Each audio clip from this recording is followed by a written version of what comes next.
Hello, OP classes के digital platform पर आप सभी का स्वागत है।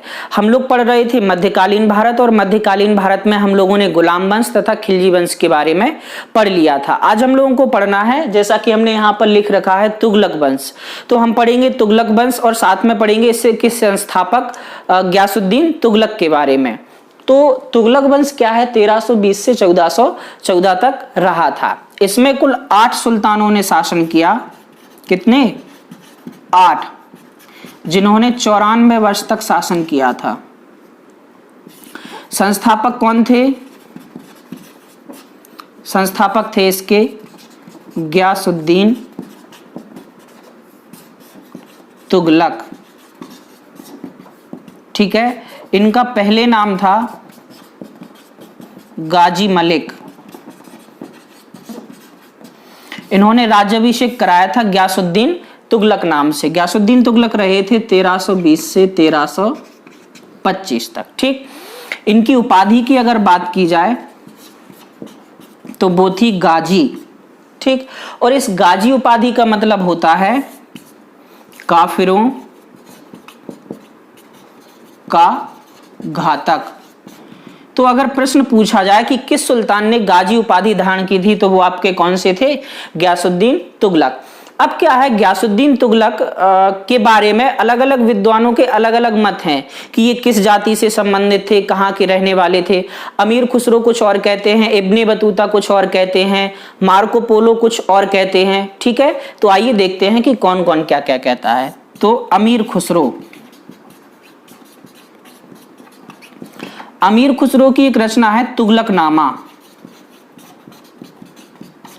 तुगलकनामा में ये इसके जो तुगलक शब्द आया है ना, इसकी व्याख्या करते हैं। अमीर खुसरो कहते हैं कि सबसे पहले गयासुद्दीन तुगलक ने ही अपने नाम में तुगलक का इस्तेमाल किया था। इस वजह से आगे चल के इसी शब्द की वजह से इस वंश का नाम क्या पड़ गया?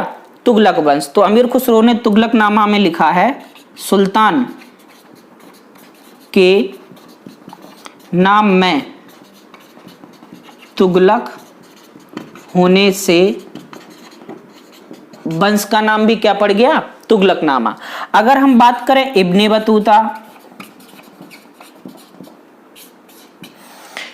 आगे हम पढ़ेंगे गयासुद्दीन तुगलक का एक पुत्र है जूना खां, जिसको मोहम्मद बिन तुगलक के नाम से जाना जाता है। आगे हम उन्हीं के बारे में पढ़ेंगे। तो उनके समय पर एक यात्री आए थे, इब्ने बतूता।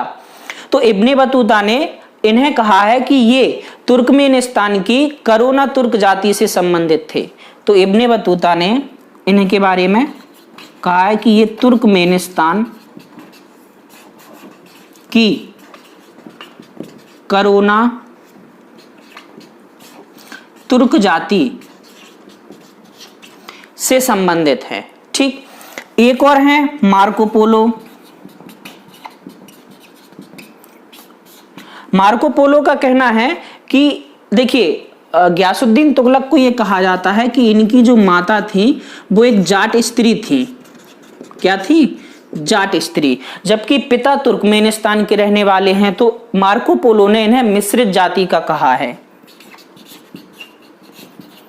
मिश्रित जाति। ठीक, एक और लेखक है मिर्जा हैदर, और मिर्जा हैदर की एक रचना है तारीखे रशीदी। तो तारीखे रशीदी में मिर्जा हैदर इन्हें चगताई मंगोल की संज्ञा देते हैं। तो एक लेखक और लिख ले रहे हैं हम, कौन से? मिर्जा हैदर, और इनकी रचना थी तारीखे रशीदी। और तारीखे रशीदी में इन्होंने कहा था चगताई मंगोल। ठीक, तो ये 4 आपके प्रमुख मत थे आपके गयासुद्दीन तुगलक के बारे में। कई बार पूछा गया, कई बार ये पूछा गया है कि गयासुद्दीन तुगलक को किसने मिश्रित जाति का कहा है, किसने उन्हें चगताई मंगोल की संज्ञा दी है, किसने उन्हें तुर्कमेनिस्तान की करोना तुर्क जाति का बताया है। तो ये होगा इनके बारे में प्रमुख बातें। अब क्या है, गयासुद्दीन तुगलक को गद्दी पर बिठाने का ये हो गया। ठीक, गयासुद्दीन तुगलक को गद्दी पर बिठाने में दिल्ली के अमीरों का प्रमुख हाथ था। वो चाहते थे कि गयासुद्दीन तुगलक ही गद्दी पर बैठें। अच्छा, गयासुद्दीन तुगलक बहुत होशियार थे, बहुत समझदार थे, इसी वजह से अमीर खुसरो ने इनके लिए एक स्टेटमेंट का यूज किया है। अमीर खुसरो कहते हैं कि गयासुद्दीन तुगलक ने अपने मुकुट के नीचे सैकड़ों पंडितों का सिरहस्तान छुपाए रखा है। तो हम लोग पढ़ रहे हैं, गयासुद्दीन तुगलक 1320 से 1325। अमीर खुसरो ने क्या कहा है? अमीर खुसरो के अनुसार गयासुद्दीन ने अपने मुकुट के नीचे सैकड़ों पंडितों का सिरहस्तान छुपा रखा है। ये स्टेटमेंट कई बार एग्जाम में पूछा गया है। एक तो ये कहा पूछा गया है कि ये स्टेटमेंट किसने दिया, और कई बार ये भी पूछा गया कि किन के लिए इस्तेमाल किया गया। तो किन के लिए इस्तेमाल हुआ? गयासुद्दीन तुगलक, अमीर खुसरो ने इसका प्रयोग किया है। इसके अलावा यह भी कहा जाता है कि गयासुद्दीन तुगलक ने 29 तातारों को हराया था। तातारों का मतलब कई बार मंगोलों के आक्रमण हुए थे। अमीर खुसरो ने यह कहा है कि 20 बार आक्रमण हुए हैं, जबकि बर्नी का कहना है कि 18 बार आक्रमण हुए हैं। अलग अलग विद्वान कहते हैं कि कुल 29 बार आक्रमण हुए। तो यहां पर लिखते हैं 29 तातारों को हराने की बात कही गई। अमीर खुसरो के अनुसार 20 बार मंगोल आक्रमण विफल किया था, जबकि बर्नी के अनुसार 18 बार। ठीक, अब क्या है, गयासुद्दीन तुगलक पहले ऐसे सुल्तान थे जिन्होंने नहरों का निर्माण शुरू कराया। इसके दो प्रश्न पूछे जाते हैं। एक तो ये पूछा जाता है कि नहरों का निर्माण शुरू किसने करवाया? तो गयासुद्दीन तुगलक। दूसरा प्रश्न ये आता है कि सर्वाधिक नहरों का निर्माण किसने कराया? तो इसी वंश में हम आगे पढ़ेंगे फिरोज शाह तुगलक, जिन्होंने कई बड़ी नहरों का निर्माण कराया। तो यहां पे हम लिख सकते पहला सुल्तान क्या जिसने नहरों का निर्माण कराया। पहला सुल्तान दाग प्रथा शुरू की। दाग प्रथा क्या थी? घोड़ों पर चिन्ह लगाना, घोड़ों को चिन्हित करना। ठीक, इसके अलावा सैनिक पंजिका का निर्माण कराया। सैनिक पंजिका का मतलब होता था इस रजिस्टर में सैनिकों के हुलिया और चेहरे का विवरण रहेगा। सैनिकों के हुलिया या चेहरों का विवरण। ठीक, इस रजिस्टर को क्या कहा जाता था? रजिस्टर को कहा जाता था वसीलात हस्म। ठीक, जिस रजिस्टर में इन सैनिकों का हुलिया, अच्छा, इस रजिस्टर को मेंटेन करने का काम स्वयं सुल्तान की देखरेख में होता था। तो ये कुछ बातें हो गई। आगे अब क्या देखेंगे हम लोग, सुल्तान ने कई अभियान भी किए, जिनमें इनका ये हो गया ना, जिनमें इनका पहला अभियान था बारंगल का अभियान। इस अभियान पर इन्होंने अपने पुत्र जूना खां को भेजा। बारंगल का जो राजा था वो था प्रताप रुद्र देव। ठीक, तो जूना खां ने प्रताप रुद्र देव को हराया और बारंगल का नया नाम रखा था सुल्तानपुर। तो यहां पे हम लोग लिख सकते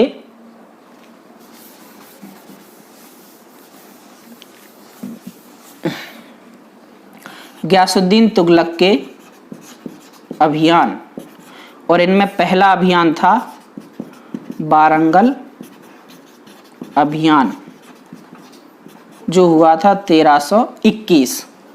पुत्र जूना खां को भेजा था।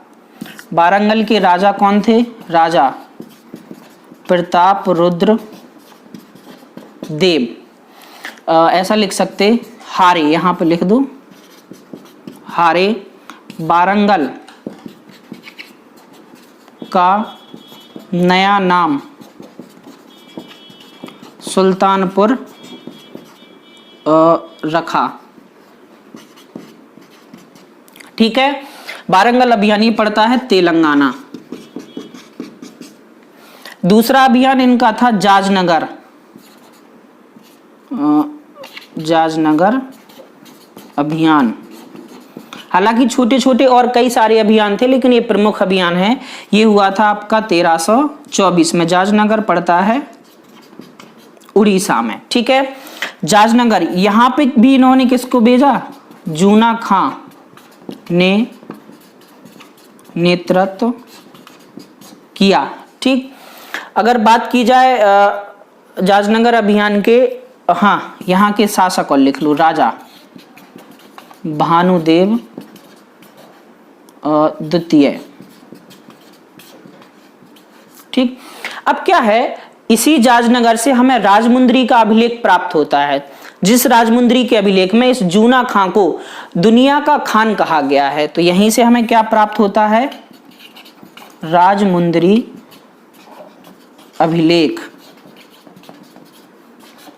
जिसमें जूना खां को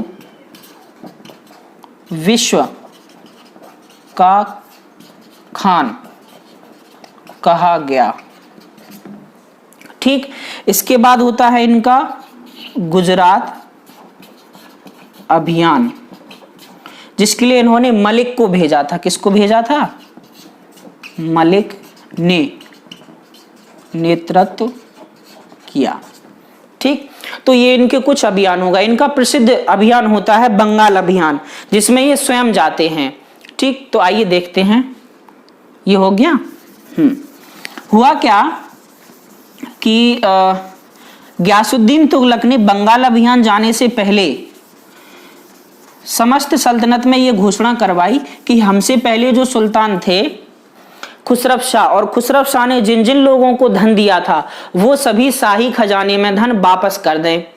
लेकिन बहुत से लोगों ने धन वापस भी कर दिया, लेकिन निजामुद्दीन औलिया जो सूफी संत थे, इन्होंने धन वापस देने से मना कर दिया। उन्होंने कहा वह धन तो धार्मिक कार्यों में आपका खर्च हो गया है, अब हम कहां से दे सकते हैं। ठीक, तो देखते हैं बंगाल अभियान। यहां का शासक था गयासुद्दीन बहादुर शासक था। स्वयं सुल्तान गयासुद्दीन तुगलक गए।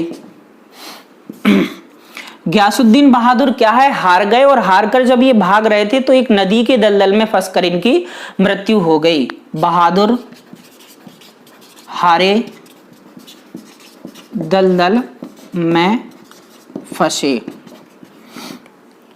अब क्या हुआ, वो धन वापसी वाली बात और लिख ले रहा है यहां पर। गयासुद्दीन ने खुसरव शाह द्वारा बांटा गया धन वापस मांगा। औलिया जी ने मना किया। ठीक, जब औलिया जी ने मना किया और ये बंगाल अभियान पर पहुंच गए तो इन्हें बंगाल अभियान के दौरान पता चला कि सब लोगों ने धन तो वापस कर दिया है, लेकिन औलिया जी धन नहीं दे रहे। तो उन्होंने वहीं से खबर पहुंचाई औलिया जी को कि आप धन वापस कर दीजिए, अन्यथा हम बंगाल से आकर आपको दंडित करेंगे। तो इसी समय निजामुद्दीन औलिया का एक स्टेटमेंट आया था, हनूज दिल्ली दूरस्थ। ऐसा इसलिए कहा था उन्होंने क्योंकि हनुज दिल्ली दूरस्थ का मतलब है दिल्ली अभी दूर है, आप यहां तक आइए तो हमें दंडित करने के लिए। तो यहां पे लिख सकते सुल्तान ने बंगाल अभियान से वापस आकर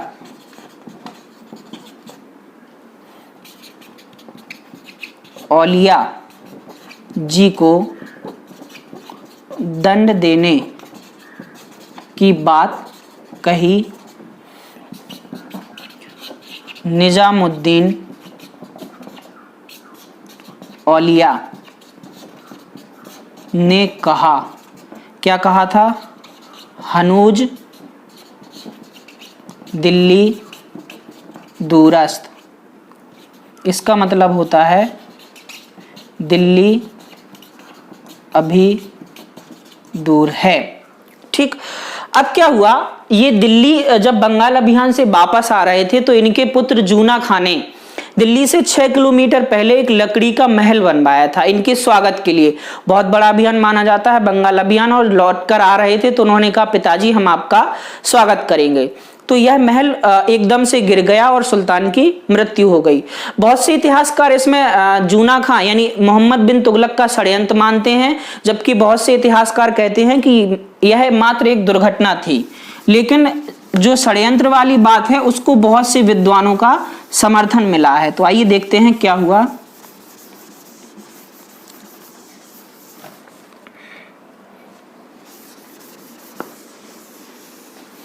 ऐसा लिख सकते, जब सुल्तान बंगाल अभियान से वापस आए तो दिल्ली से 6 किलोमीटर पहले अफगानपुर में लकड़ी के एक महल में इनका स्वागत हुआ। महल के गिरने पर सुल्तान की मृत्यु हुई। ठीक है, अब क्या है, बहुत से लोग कहते हैं कि भाई इसमें इनके स्वयं के पुत्र जूना खां का हाथ था। तो कौन कौन लोग षड्यंत्र की बात कहते हैं? जूना खान द्वारा षड्यंत्र, ये कौन कौन कहता है? ये कहता है इब्ने बतूता तथा बदायूनी। ठीक, जबकि यह दुर्घटना है या दुर्घटना थी, ये कौन कौन कहता है? फरिश्ता तथा बरनी। तो फरिश्ता और बरनी कहते हैं कि यह मात्र एक दुर्घटना थी, जबकि इब्ने बतूता और बदायूनी कहते हैं इसमें इनके पुत्र जूना खां का बहुत बड़ा हाथ था। तो ये हो गए आपके ग्यासुद्दीन तुगलक। ग्यासुद्दीन तुगलक अपने पुत्र के द्वारा या फिर लकड़ी के महल में मारे जाते हैं। इसके बाद इनका पुत्र जूना खां गद्दी पर बैठेगा।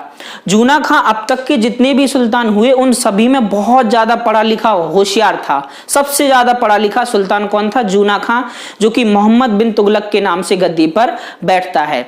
इसी मोहम्मद बिन तुगलक को हम लोग विरोधाभासों का मिश्रण, रक्त पिपासु, पागल राजा, सनकी राजा और भी कई नामों से जानते हैं। क्यों? क्योंकि इसने कुछ ऐसे ही काम किए थे।